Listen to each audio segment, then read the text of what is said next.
Yuk semua subscribe channel ini supaya gak ketinggalan update Manchester United ya.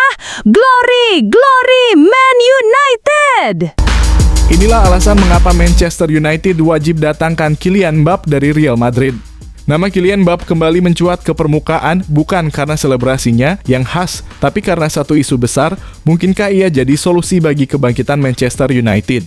Musim debutnya di Real Madrid berbicara banyak 31 gol dalam 34 laga La Liga dan total 44 gol di semua ajang. Ia pun menyapu bersih penghargaan bergengsi European Golden Boot, Pichichi Trophy, dan Gerd Müller Award. Sulit membantah bahwa Mbappe telah menjadi mesin gol sekaligus penentu kemenangan. Bahkan 29% dari total gol Madrid musim lalu lahir dari kakinya dengan 18 poin La Liga diraih langsung lewat golnya. Belum lagi catatannya di timnas Prancis 50 gol dari 90 laga, melampaui kecepatan legenda seperti Henry dan Giroud. Di laga besar, ia tampil memukau. 2 hat-trick musim lalu termasuk 1 di El Clasico. Ia sejajar dengan nama besar seperti Ronaldo Nazario dan Van Nistelrooy dalam torehan cepatnya. Dengan usia produktif dan performa puncak, Mbappe bisa jadi pembeda bagi MU. Lebih dari sekadar transfer, ini adalah pesan kuat United serius ingin bangkit. Bagaimana menurut Anda? Apakah kehadiran Mbappe bisa membawa setan merah kembali berjaya? Tinggalkan komentar dan pendapatmu di bawah. Benjamin Sesko sepakat gabung Manchester United hingga 2030. Manchester United tinggal selangkah lagi mengamankan striker muda berbakat asal Slovenia, Benjamin Sesko dari RB Leipzig. Meski sempat mendapat tawaran lebih besar dari Newcastle United, keputusan final Sesko justru mengarah ke Old Trafford. MU dan Newcastle awalnya bersaing ketat. Newcastle mengajukan 75 juta plus bonus 5 juta, tapi ditolak. Manchester United kemudian menaikkan tawaran menjadi 85 juta dalam kurung sekitar 1,6 triliun rupiah yang menjadi titik balik dalam negosiasi. Meski RB Leipzig sempat menerima tawaran revisi dari Newcastle, Sesko secara lisan telah menyetujui proyek jangka panjang setan merah. Ia bahkan absen dari laga pramusim dan sesi latihan terakhir Leipzig, menandakan kepindahan tinggal menunggu waktu. Menurut Fabrizio Romano dan Florian Plettenberg, kontrak pribadi dengan MU telah disepakati hingga Juni 2030. Kini proses finalisasi transfer sedang berlangsung. Namun transfer ini tak luput dari kritik. Rio Ferdinand, legenda MU, justru lebih mendukung klub merekrut Ollie Watkins dari Aston Villa. Bagaimana menurut Anda? Apakah Benjamin Sesko adalah pilihan tepat untuk lini depan Manchester United ataukah MU harus mempertimbangkan opsi lain? Tulis pendapatmu di kolom komentar. Manchester United siapkan senjata rahasia untuk pikat Carlos Baleba ke Old Trafford. Manchester United belum berhenti bergerak di bursa transfer musim panas ini. Setelah mendatangkan Diego Leon, Matheus Cunha, dan Bryan Mbeumo, kini MU membidik gelandang muda berbakat milik Brighton, Carlos Baleba. Menurut David Ornstein dari The Athletic, MU telah menghubungi Brighton melalui perantara untuk mengungkapkan minat mereka.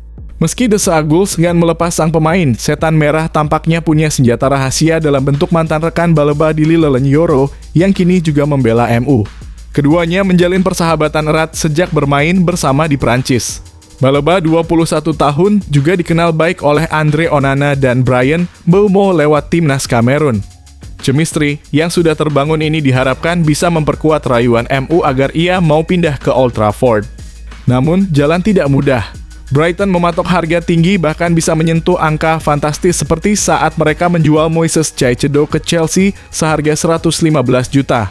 Liverpool, Arsenal, bahkan Manchester City pun sempat berminat tapi mundur karena harga. Menurut Anda, akankah Carlos Baleba jadi rekrutan selanjutnya MU? Atau haruskah MU fokus ke target lain? Tulis pendapatmu di kolom komentar. Ruben Amorim bikin latihan Manchester United makin ketat, tim kalah dapat hukuman instan. Manchester United memasuki era baru bersama Ruben Amorim. Setelah musim debut yang mengecewakan pasca menggantikan Erik ten Hag, pelatih asal Portugal itu kini mulai membentuk identitas tim lewat pendekatan unik di pramusim. Salah satu aturan menarik, tim yang kalah dalam latihan harus mengangkut seluruh perlengkapan. Bukan sekadar hukuman, Amorim ingin membentuk mental juara dan kompetisi internal yang sehat. Semua jadi lebih serius. Semua ingin menang, kata gelandang muda Toby Collier. Bek Diogo Dalot juga mengakui kualitas latihan meningkat drastis. Kalau kamu tak bisa memenuhi standar MU, kamu tidak akan bertahan, ujarnya. Amorim tetap konsisten dengan formasi andalannya 3-4-3. Ia memperkuat koordinasi tim lewat latihan intensif seperti membagi 5 bek untuk merespons serangan dari berbagai sisi. Di lini tengah yang dulu dianggap lemah, Amorim percaya repetisi dan waktu latihan jadi kunci. Bukti awal terlihat. MU menjuarai Premier League Summer Series di Amerika Serikat. Namun tantangan nyata menanti di awal musim dimulai dari laga pembuka melawan Arsenal. Apakah pendekatan Ruben Amorim akan membawa perubahan besar bagi setan merah musim ini? Bagikan pendapatmu di kolom komentar. Victor Gyökeres kembali tampil mengecewakan, Mikel Arteta pasang badan. Victor Gyökeres belum juga menunjukkan tajinya bersama Arsenal. Striker asal Swedia ini ditebus dengan harga mahal 73 juta dari Sporting CP, namun dalam 2 laga pramusim, performanya masih jauh dari harapan. Debutnya kontra Tottenham hanya berlangsung 13 menit dari bangku cadangan dengan minim kontribusi. Saat tampil sebagai starter lawan Villarreal di Emirates, Gyökeres tetap gagal mencetak gol dan hanya mencatat 14 sentuhan sebelum digantikan Martin Odegaard menit ke-63. Satu-satunya peluang emasnya pun gagal dimaksimalkan meski sudah bebas di kotak penalti. Meski demikian, Mikel Arteta tetap memberikan dukungan penuh. Ia menilai ada progres dari Gyökeres, terutama dalam pergerakan tanpa bola dan pemahaman terhadap ruang. Dia baru seminggu bersama kami, tapi saya sudah melihat potensi besar, ujar Arteta. Yang terpenting adalah membangun koneksi dengan tim. Apakah Arsenal terlalu cepat berharap banyak dari Gyökeres, atau ia hanya butuh waktu adaptasi lebih?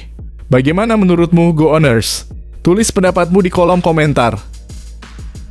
Legenda Chelsea desak The Blues bajak transfer setan merah senilai Rp826 miliar. Chelsea mendapat dorongan kuat untuk merekrut Emiliano Martinez dari Aston Villa di tengah rumor sang kiper akan bergabung ke Manchester United. Adalah legenda Prancis sekaligus ex-pemain The Blues, Emmanuel Petit, yang mendesak mantan klubnya agar segera bergerak cepat mengamankan kiper timnas Argentina itu. Musim lalu Robert Sanchez jadi pilihan utama Chelsea, namun performanya kerap menuai kritik karena blunder. Pelatih baru Enzo Maresca pun dikabarkan mempertimbangkan opsi untuk mencari kiper baru, dan nama Martinez mencuat sebagai kandidat utama. Sejak bergabung dengan Aston Villa, Martinez tampil solid dan menjadi pilar penting, bahkan membawa Argentina menjuarai Piala Dunia 2022. Ia juga berkontribusi besar dalam keberhasilan Villa lolos ke Liga Champions. Namun, momen emosionalnya setelah laga kandang terakhir musim lalu memicu spekulasi kepindahan. MU disebut sebagai peminat utama, tapi Petit yakin Chelsea tak boleh diam. Martinez akan jadi inspirasi di ruang ganti. Ia tahu cara menang, punya mental juara, dan cocok dengan gaya bermain Chelsea, kata Petit. Menurut Anda, siapa yang lebih membutuhkan Emiliano Martinez, Chelsea atau Manchester United? Bagikan pendapatmu di kolom komentar. Situasi rumit Jack Grealish ingin tinggalkan Man City, tapi gaji Rp6 miliar per pekan jadi kendala besar. Jack Grealish menghadapi masa sulit di Manchester City. Meski telah mempersembahkan banyak trofi sejak didatangkan dari Aston Villa pada 2021, perannya kini makin terbatas di bawah asuhan Pep Guardiola. Musim lalu ia hanya jadi starter dalam 7 laga Premier League, cermin jelas penurunan kontribusinya. Opsi hengkang mulai terbuka. Everton dikabarkan berminat meminjamnya untuk musim 2025-2026. Dengan David Moyes kembali menukangi tim, The Toffees ingin menambah kreativitas di lini depan. Namun, ada satu kendala besar, gaji Grealish. Dengan bayaran mencapai 300.000 per pekan dalam kurung, sekitar 6,4 miliar rupiah, Everton kesulitan menanggung beban tersebut. Negosiasi dengan Man City pun dikabarkan rumit, dan Grealish harus rela memangkas gajinya jika ingin keluar dari Etihad. Di sisi lain, posisinya di tim nasional Inggris juga mulai meredup. Ia gagal masuk skuad Euro 2024 dan tak dibawa Guardiola ke Piala Dunia antar klub, sinyal jelas bahwa masa depannya di City sedang berada di ujung tanduk. Menurut Anda, apakah Grealish sebaiknya bertahan dan berjuang di City atau menerima pemotongan gaji demi menit bermain lebih banyak di klub lain? Tulis pendapatmu di kolom komentar. Liverpool incar Barcola gantikan Luis Diaz, PSG pasang banderol fantastis. Liverpool mulai bergerak cepat mencari pengganti Luis Diaz yang resmi bergabung dengan Bayern Munchen. Salah satu target utama mereka adalah winger muda PSG, Bradley Barcola. Meski performanya sempat menurun di paruh kedua musim 2024/2025, Barcola tetap dianggap aset penting dalam skema Luis Enrique. PSG tampil dominan sepanjang musim, bahkan finish sebagai runner-up Piala Dunia antar klub usai kalah dari Chelsea di final. Namun persaingan di lini depan membuat posisi Barcola tidak lagi seaman sebelumnya. Menurut laporan Le Quipe, pelatih anyar Liverpool, Arne Slot, menilai Barcola sangat cocok dengan sistem permainan yang akan ia bangun di Anfield. Barcola pun kini menempati urutan teratas dalam daftar incaran The Reds, meski nama Rodrigo Goes dari Real Madrid juga masuk radar. Masalahnya, PSG ogah melepas Barcola dengan mudah. Klub Prancis itu memasang harga tinggi 100 juta dalam kurung, sekitar 1,7 triliun rupiah. Angka ini menunjukkan betapa strategisnya peran Barcola dalam rencana jangka panjang PSG. Mampukah Liverpool menembus tembok harga yang dipasang PSG atau akan mencari alternatif lain? Bagaimana menurut kamu, Reds? Apakah Barcola layak ditebus dengan harga setinggi itu? Tulis pendapatmu di kolom komentar.